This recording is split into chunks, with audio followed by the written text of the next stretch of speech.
Sementara itu pemirsa, keluarga korban melalui kuasa hukumnya Tumbur Aritonang membantah korban meninggal dunia akibat sakit jantung. Pasalnya luka lebam ditemukan di sekujur tubuh korban.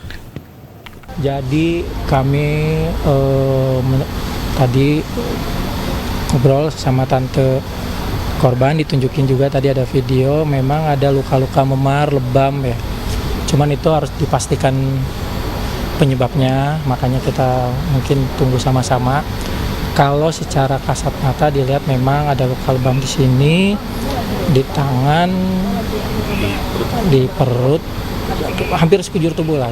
Cuman itu penyebabnya apa saya belum bisa pastikan juga. Jadi kita sama-sama tunggu. Dari keluarga sih berkeyakinan enggak, itu bukan, memang ini murni. Dan pemirsa, untuk mengetahui lebih dalam terkait apa sebetulnya penyebab dan pemicu adanya tindakan keji ini, kita akan bergabung bersama dengan kriminolog, ada Mbak Hanifah Hasna di sana. Selamat siang Ibu Hanifah atau Mbak Hanifah. Selamat siang Mas Kepram, Mbak Zila. Ya Bu Hanifah, terima kasih sudah telah bergabung bersama kami. Ini STIP kembali lagi-lagi ada tindakan kekerasan dilakukan antar pelajaran di sana. Bahkan dalam 10 tahun terakhir sudah 4 kali terjadi penganiayaan di sana. Ini sebenarnya siapa yang salah di sana? Baik, kalau kita menanyakan siapa yang salah, pasti banyak sekali yang terlibat ya Mas ya. Tapi yang kita harus tahu adalah kenapa ini harus terjadi secara berulang. Ketika segala sesuatu atau perilaku menyimpang itu terjadi berulang, berarti ada 4 hal yang harus kita pertanyakan. Bagaimana sekolah itu membuat aturan, bagaimana mensosialisasikan, bagaimana memberikan fasilitasi, sehingga ada ruangan-ruangan atau tempat-tempat yang blank spot itu tetap bisa terpantau. Atau adakah tim khusus atau pengurus yang bisa melakukan pemantauan ketika jam-jam tertentu yang bukan sekolah, itu dalam pengawasan yang baik sehingga tidak terjadi kekerasan. Yang terakhir, bagaimana mereka melakukan sanksi atau menegakkan sanksi yang tegas kepada pelaku sehingga ini tidak akan terjadi lagi. Karena kalau 4 hal ini tetap tidak dilakukan, maka akan terjadi secara terus-menerus. Oke, berarti Mbak Hanifah bisa disimpulkan bahwa kejadian serupa atau pengulangan kejadian perundungan atau peloncoan di lingkungan sekolah atau di kampus gitu ini sebenarnya terjadi karena tidak adanya hukuman atau yang membuat jera begitu ya?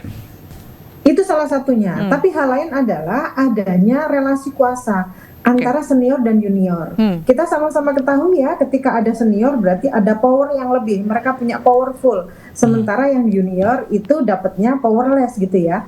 Dan mereka akhirnya ketika dalam kondisi seperti itu, mereka menormalisasi bahwa ketika aku sekolah di kedinasan, di mana di sana harus ada pendisiplinan, berarti aku harus rela atau bersedia diperlakukan seperti ini. Nah, ini yang melahirkan rule the game. Ketika sekarang aku mendapatkan perlakuan yang tidak baik, tahun depan ketika aku menjadi senior, aku bisa melakukan hal ini kepada adik kelasku. Hal inilah yang melahirkan para pelaku-pelaku kekerasan lagi di tahun-tahun selanjutnya dan tidak akan selesai. Selain itu, karena di sekolah itu atau lembaga itu kurang menangani kekerasan ini dengan serius, sehingga budaya kekerasan ini terus berlangsung secara terus-menerus. Oke, Mbak, ini kalau misalnya dari pihak sekolah ini mengklaim sudah menghapus budaya kekerasan di sana, apalagi terkait ini sekolah ini adalah kedinasan, apakah karena pengaruh budaya mengajar secara militer ini mempengaruhi pemicu adanya kekerasan itu kembali terjadi? Oke, biasanya Mas, ini terpisah dari pendisiplinan dari yang sudah dilakukan oleh sekolah. Jadi ini hanya dilakukan oleh senior kepada junior dan biasanya dilakukan secara tertutup. Mereka menutup akses ini semua dan mereka melakukan gerakan tutup mulut untuk tidak melaporkan kepada siapapun. Karena bagaimanapun juga ketika mereka dianiaya, mereka itu akan mengalami mengalami korban 2 kali, yaitu korban dari kakak kelasnya dan korban dari struktur itu sendiri. Dari misalnya nih, seseorang yang tadi itu kita ketahui dia melakukan kegiatan di luar kegiatan yang sudah ditentukan, yaitu berkeliaran pada malam hari gitu ya. Nanti kakak kelasnya atau seniornya itu berusaha menertibkan. Hal ini Mas yang biasanya berbeda dengan aturan-aturan sudah ditentukan tadi, sudah ada penghapusan kekerasan seperti itu. Baik, lalu apa kira-kira yang harus dilakukan agar kejadian ini tidak terulang lagi begitu? Apa yang harus jadi pencegahan begitu, baik itu dari pihak sekolah maupun dari orang tuanya? Kembali ke 4 hal tadi Mbak Zila, aturannya seperti apa? Oke. Ini kan kalau orang pada bilang begini ya, kenapa sih di sekolah kedinasan mereka mudah sekali melakukan kekerasan? Ya. Sebetulnya mereka tidak mudah sekali melakukan kekerasan karena dalam kondisi sadar mereka tidak akan melakukan kekerasan itu karena aturan-aturannya sudah jelas. Ketika kamu melakukan kekerasan, kamu akan dikeluarkan dari sekolah ini. Tapi ada hal-hal tertentu atau dalam kondisi tertentu yang mereka berada dalam wilayah atau ruangan tertentu yang ada euforia untuk melakukan kekerasan. Ini yang tidak bisa dikendalikan.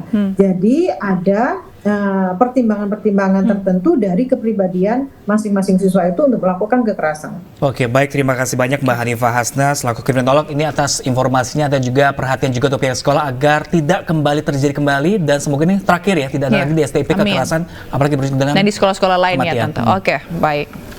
Dan pemirsa, kita akan berbincang langsung dengan Bapak Yoyo Tarya selaku tetangga korban yang sempat bertemu dengan pelaku usai kejadian pemirsa. Halo, selamat siang Pak Yoyo. Selamat siang.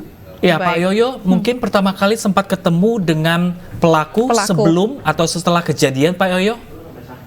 Kalau sebelumnya pernah ketemu. Bagaimana Pak pelaku di mata Pak Yoyo? Orang itu seperti apa sih Pak? Orangnya itu di mata masyarakat, di lingkungan baik-baik aja, biasa gitu. Di lingkungan nggak ada apa-apa gitu. Sama ini orangnya ramah, suka ikut berjamaah, suka bareng gitu sama warga. Ya biasa gitu. Jadi di daerah ini nggak ada istilahnya apa tuh kekecualian aneh-aneh gitu. Ini sebelum pelaku membunuh istrinya, sempat ada melihat ada gelagat atau tindakan yang tidak wajar dari pelaku Hal-hal atau aneh tidak? gitu Pak? 2 hari sebelum kejadian. Sebelum kejadian itu ada ya istilahnya mau mencoba pembunuhan, dibunuh diri gitulah. Gitu. Namun sempat ditolong warga. Baik. Tapi kalau untuk hubungan keluarga gitu antara pelaku dengan korban ini seperti apa yang Anda lihat? Kalau hubungan keluarga harmonis saja, nggak ada kendala, nggak ada masalah, nggak ada pertengkaran, nggak ada apa-apa. Oke. Kalau kita lihat juga pada saat dipergoki warga begitu ya, pada saat mengumpulkan potongan-potongan tubuh istrinya, korban ini terlihat santai begitu Pak, tidak ada reaksi yang bagaimana, maksudnya dilakukan di tempat terbuka. Menurut Anda apakah memang korban ini punya sifat atau tertentu begitu, psikologi tertentu gitu? Kalau di awal-awalnya nggak ada sifat gangguan mental atau apa nggak ada. Itu seperti mendadak gitulah. Gitu. Cuman 3 hari sebelumnya dia udah ada reaksi mau mencoba bunuh diri gitu. Oke. Soal bisikan gaib, apa dia juga terlibat dengan misalnya sering ke dukun atau seperti apa begitu? Oke, enggak. Dia itu biasa-biasa aja. Soalnya setiap hariannya ada bersama gitu ya. Orang ya Terakhir, dia itu Bapak, jual ternak kambing, pekerjaannya biasa ngambil rumput, biasa-biasa enggak. Terakhir Nggak sekarang ada kondisi hubungan sama- anak-anak yang ditinggalkan seperti apa, Bapak? Ya. Anak-anak yang ditinggalkan seperti apa kondisinya saat ini, Bapak? Oh, kalau sekarang ya alhamdulillah mulai stabil lagi gitu, anak-anaknya biasa. Oke. Udah mulai stabil. Oke, baik, Gitu terima ya. kasih. Drop dikitnya ada lah. Oke, gitu. baik. Baik Pak Yoyo, Baik, terima Pak kasih Yoyo. banyak Pak Yoyo. Waktu kami sangat terbatas sekali. Terima kasih Pak Yoyo. Salam sehat selalu Pak Yoyo. Ya pemirsa, kita beralih ke informasi lain. Banjir bandang dan longsor menerjang 13 kecamatan di Luwu Selatan, Sulawesi Selatan pemirsa. Baik, dan 14 orang meninggal dunia serta 42 rumah warga hanyut diterjang banjir.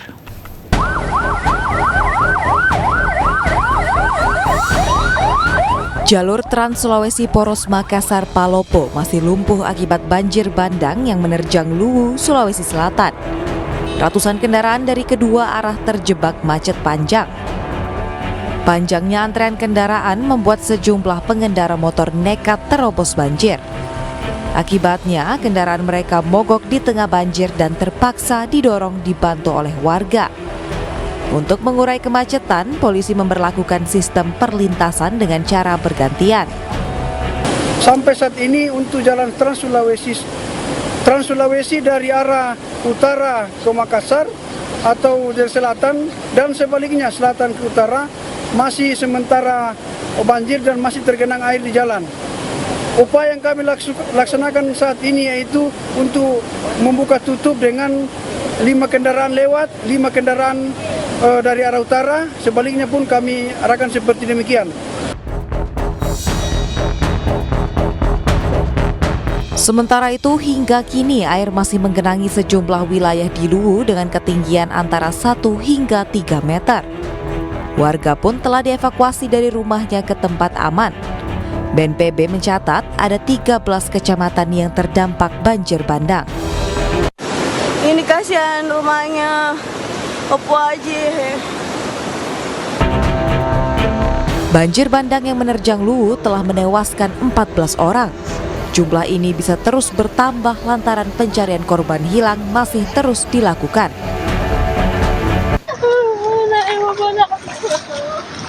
Sabar Bu, sabar. Untung masalah masih sakit.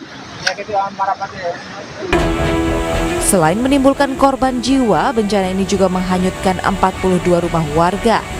Meski air berangsur surut, namun warga diminta untuk tetap waspada lantaran adanya kemungkinan banjir bandang kembali terjadi. Dari Kabupaten Luwu, Sulawesi Selatan, Nasruddin Rubak, iNews melaporkan.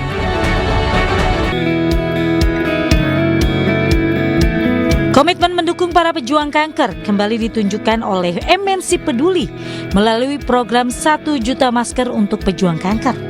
Kali ini MNC Peduli memberikan bantuan berupa 10.000 masker kepada mereka yang terpaksa harus tinggal sementara waktu di rumah singgah peduli di kawasan Johar Baru, Jakarta Pusat. Bantuan ini untuk mendukung perjuangan rumah singgah peduli dalam memberikan tempat tinggal bagi para pejuang kanker yang berasal dari berbagai daerah. Nah, mereka kebingungan di sini ini tuh mau tinggal di mana, mengingat di Jakarta itu untuk biaya hidup tuh lumayan sangat besar. Jadi kami di sini tuh hadir untuk meringankan biaya hidup mereka.